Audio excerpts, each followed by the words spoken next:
का तीसरा international match था जो कि हसन नवाज ने आज सेंचुरी स्कोर की और 45 बॉल्स पर 105 रन्स बनाए। अगर हम हसन नवाज की बात करें तो 45 बॉल्स पर 105 नॉट आउट रहे वो, जिसमें 7 छक्के और 10 चौके और स्ट्राइक रेट 233। जो स्ट्राइक रेट की हम बार बार बहस करते हैं और बात करते हैं। मूविंग ऑन फर्दर, अगर कप्तान सलमान अली आगा की बात करें तो सलमान अली आगा ने 31 बॉलों पे 51 रन स्कोर किए और सलमान अली आगा ने भी बड़े अच्छे से जो है वो हसन नवाज का एक्चुअली साथ दिया और 31 बॉल्स पर 51 रन स्कोर किए। 2 छक्के 6 चौके इनकी इस बारी में लगे और 164 के स्ट्राइक रेट से खेलते रहे। एंड शुरुआत जो की वो मोहम्मद हारिस ने की थी। अगर मैं इस ब्रूटैलिटी की बात करूं, जिस तरह ब्रूटल शॉट्स की शुरुआत हुई मोहम्मद हारिस की तरफ से हुई और मोहम्मद हारिस ने एक पूरा स्पेस और एक प्लेटफॉर्म बना के दिया हसन नवाज को टू स्टार्ट ऑफ और शुरुआत फिर वो करें और 20 बॉलों पर 41 रन्स बनाए मोहम्मद हारिस ने। 3 छक्के 4 चौके और 205 के स्ट्राइक रेट से खेले। कुछ अजीब सा लग रहा है ये सारी फिगर्स देख के। अतीक, आपकी तरफ मैं आऊँगी। स्ट्राइक रेट की डिबेट, नए लड़कों की डिबेट, ये नए लड़के कैसा खेले, बट अच्छी बात यह है कि जहाँ हम बैटिंग अच्छी होने की बात कर रहे हैं वहाँ बड़ा क्रिटिसिज्म था हमारे फास्ट बॉलर्स के ऊपर, मगर आज हमारे फास्ट बॉलर्स ने जिस तरह खेल पेश किया है, बहुत इंपॉर्टेंट चीज़ है कि शायद हमें over the period of time ये लगने लगा था कि शायद अपनी गलती से सीख ही नहीं रहे हमारे प्लेयर्स, ना तो सुनना चाहते हैं किसी की, ना अपने आप को इम्प्रूव करना चाहते हैं। मगर आज लगा कि शायद ट्वीकिंग कर ली इन्होंने अपने लिए कि क्या लाइन एंड लेंथ रखनी है या किस तरह परफॉर्म करना है। देखें, जैसे बैट्समैन को एडजस्ट करना पड़ता है डिफरेंट सरफेस पे, इस तरह बॉलर का भी एक स्किल होती है, उसको भी इस चीज़ों को मद्देनज़र रखते हुए एडजस्ट करना पड़ता है। तो आज मेरे हिसाब से मोस्टली चीज़ें जो है ना ठीक हुई हैं पाकिस्तान की बॉलिंग में। शुरू में शाहीन अफरीदी ने आपको अच्छे एक विकेट ले ली जिसमें हारिस रऊफ ने बहुत अच्छा कैच पकड़ा था। उसके बाद हारिस रऊफ ने आके बहुत ज़बरदस्त स्पेल किया। तो यह पाकिस्तान टीम का यही इशू है कि कभी कभी ऐसी परफॉर्मेंस कर जाती है कि वहाँ हम लोगों को ना इतना आसमान पे बिठाना पड़ जाता है उनको कि ना फिर उसके बाद ना दोबारा अगले मैच में उनकी परफॉर्मेंस फिर डाउन हो जाती है।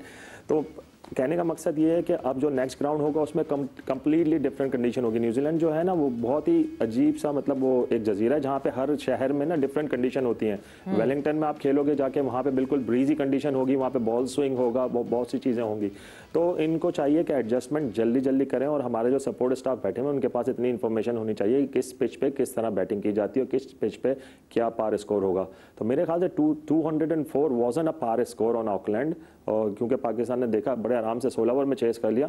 मगर दूसरे ग्राउंड में आप ये एक्सपेक्ट नहीं कर सकते कि हसन नवाज जाके फिर से इस तरह की इनिंग खेले। I hope he does it, मगर वहाँ पे कंडीशन डिफरेंट होगी। तो कंडीशन को अडॉप्ट करना बहुत ज़रूरी है और ये पाकिस्तान के लिए बहुत अच्छा मौका है कि अगले मैच में जाके, क्योंकि पाकिस्तान का कॉन्फिडेंस अब थोड़ा बहुत हाई होगा, ऑब्वियसली 1 साइडेड मैच जीता उन्होंने 9 विकेटों से, तो अगले मैच में जाके उनको सेम कॉन्फिडेंस के साथ परफॉर्मेंस करनी पड़ेगी और टैक्टिकल हम लोगों के जो गेम प्लान होंगे ना, जो स्ट्रेटजीज होंगी, उनको बहुत सही तरीके से एक्सिक्यूट करना पड़ेगा और बनानी भी पड़ेगी। हम एक्सिक्यूट की बात करते हैं, मुझे कभी कभी ऐसा लगता है कि स्ट्रेटजी बनती ही नहीं है क्योंकि नजर ही नहीं आता कि क्या स्ट्रेटजी है। मगर आज थोड़ा बहुत ये था कि देखें, आज हम लोगों को ना आज गेम बहुत आसान हुआ क्योंकि 3 बैट्समैन जाके गेम ही किल कर दिया ना।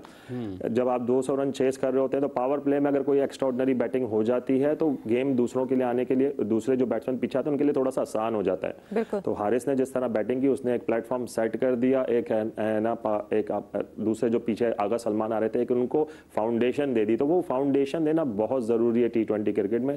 आई होप कि हारिस का कॉन्फिडेंस भी बड़ा होगा और वो भी कंसिस्टेंट परफॉर्मेंस करें क्योंकि बहुत अच्छा प्लेयर है वो। हसन को तो इतना खेलते नहीं देखा मगर हारिस को देखा बहुत पहले से और उसके अंदर है टैलेंट, मगर वो कभी कभी ऐसा होता है कि उसकी डिसीजन मेकिंग जो होती है ना, वो सोचता है कि पहली बॉल से किसी बॉलर को खातिर में नहीं लाता है। ऐसा नहीं होता, आपको देखना पड़ता है जाके कि कंडीशन कैसा है कि यहाँ पे बैकफुट का गेम इंपॉर्टेंट होगा, यहाँ पे क्रॉस बैट शॉट अच्छे लगेंगे, यहाँ पे सीधे बल्ले से खेलना पड़ेगा। तो I was very Impress the way Haris play और हैप्पी भी हूँ कि उसकी परफॉर्मेंस हुई है क्योंकि वो अच्छा क्रिकेटर है और हम उसको बड़ा क्रिटिसाइज करते हैं बैठ के। मैंने बहुत क्रिटिसिज्म सुना है मगर वो प्लेयर, उसके अंदर टैलेंट है, उस टैलेंट को उसने बस दिखाना है इसी तरह कंसिस्टेंट लेवल पे। तो होपफुली नेक्स्ट मैच के लिए उसके लिए कॉन्फिडेंस लेवल जो है उसका इंप्रूव हुआ होगा और वो जाके परफॉर्मेंस करे नेक्स्ट मैच। अतीक साहब, ये जो पहले ओवर में हारिस रऊफ ने कैच किया शाहीन अफरीदी का, आपको लगता है उसने भी एक असर छोड़ा? पाकिस्तान की टीम की बॉडी लैंग्वेज और खिलाड़ियों का एतमाद उससे बना, ज़्यादा जान के साथ गेंदबाजी करते हुए भी दिखाई दिए?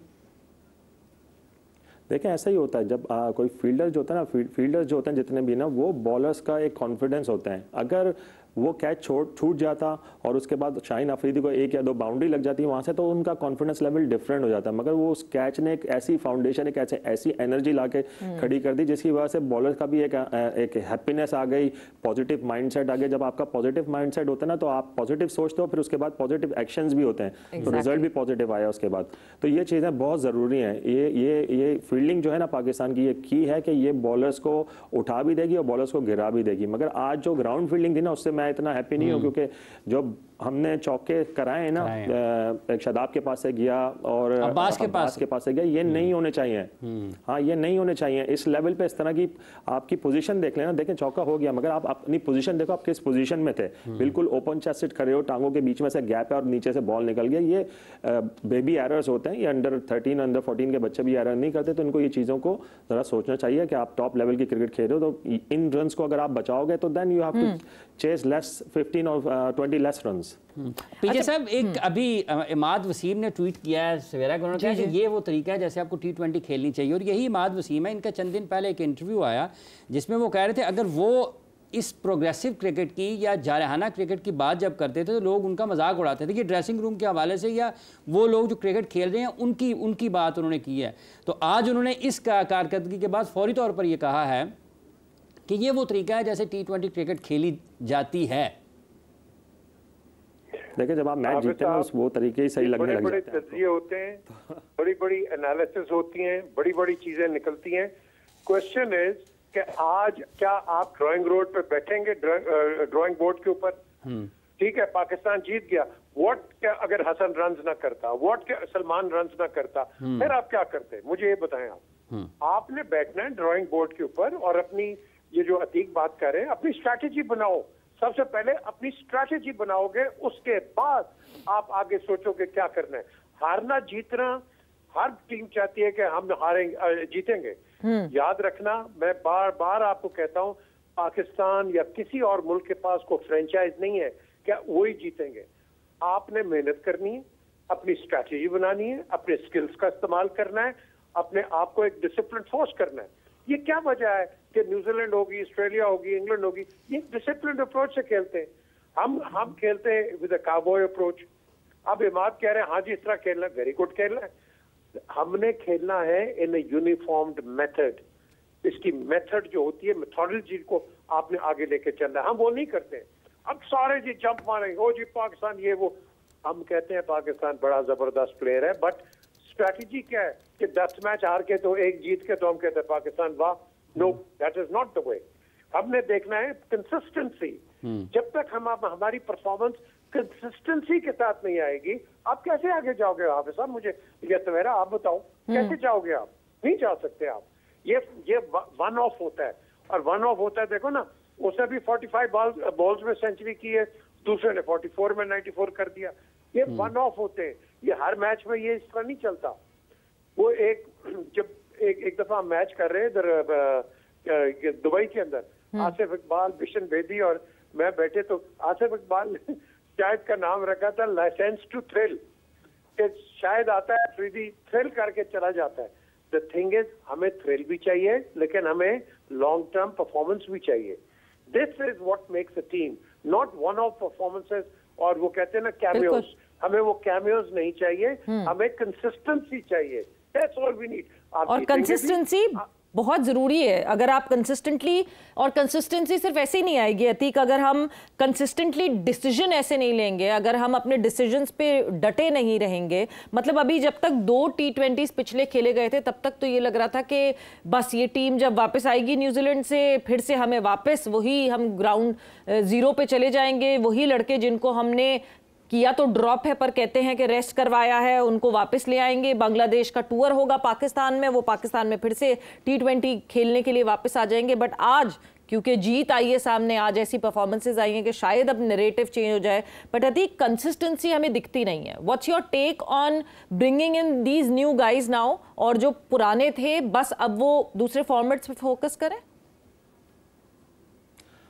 देखें, अभी आपने कॉम्बिनेशन बना दिया ना। देखें, मैं तो पहले भी अग्री नहीं था कि न्यूजीलैंड जैसे टूर पे आप सारे यंगस्टर्स को चांस दे दो, क्योंकि आप उनको डीप सी में फेंक रहे हो। डीप सी में फेंक रहे हो, आपने उनको डेवलप किया नहीं है, अभी उन्होंने डोमेस्टिक क्रिकेट खेली नहीं है। आपने टैलेंट देख लिया और टैलेंट देखने के साथ आपने उनको ट्रस्ट करके न्यूजीलैंड में फेंक दिया। पाकिस्तान की डोमेस्टिक क्रिकेट खेल कर आए तो उनको चाहिए था कि पाकिस्तान की जो होम सीरीज़ है उसमें इन लोगों को चांसेस दें, वहाँ से डेवलप करें। बहुत अच्छा हो गया हसन नवाज ने रन्स करे वहाँ पे। अगर वो रन्स नहीं करता और फेल हो जाता तो शायद उसका करियर ही खत्म हो जाता, क्योंकि फिर उसके बाद हम ये चीज़ें बात करना शुरू कर दें, नहीं जी यंगस्टर्स जो खिलाया है वो पक्के में नहीं है, तैयार नहीं थे, उनको खिला दिया और उनसे परफॉर्मेंस नहीं हुई। ऐसा नहीं होना चाहिए। अगर आप, मैं कह रहा हूँ T20 में अगर आपको टीम को डेवलप करना है तो टॉप 6 को आप बिल्कुल भी ना छेड़ो, उनके बैटिंग ऑर्डर को बिल्कुल ना छेड़ो, उनको कंसिस्टेंट मौका दो, उनका एक गेम प्लान होना चाहिए। अब जैसे आज पीजे मीर साहब ने बात की कि अगर ये नहीं करता परफॉर्मेंस तो फिर क्या होती, तो पीछे इरफान था, क्या वो करता? शादाब था, क्या वो डिलीवर करता? क्या उनको ये एक्सपीरियंस है कि वो 5वें 6ठे नंबर पर आके मैच को फिनिश करें? अभी तक वो देखा तो नहीं गया, मगर उनको ये जिम्मेदारी लेनी पड़ेगी और शो करना पड़ेगा कि अगर 70 रन रह गए तो इरफान खान को जाके एक क्विक फायर 40 करनी पड़ेगी या 50 समथिंग करनी पड़ेगी। अगर वो नहीं करेंगे वो फिर बाहर हो जाएंगे, फिर हम दूसरे प्लेयरों को दिखाएंगे।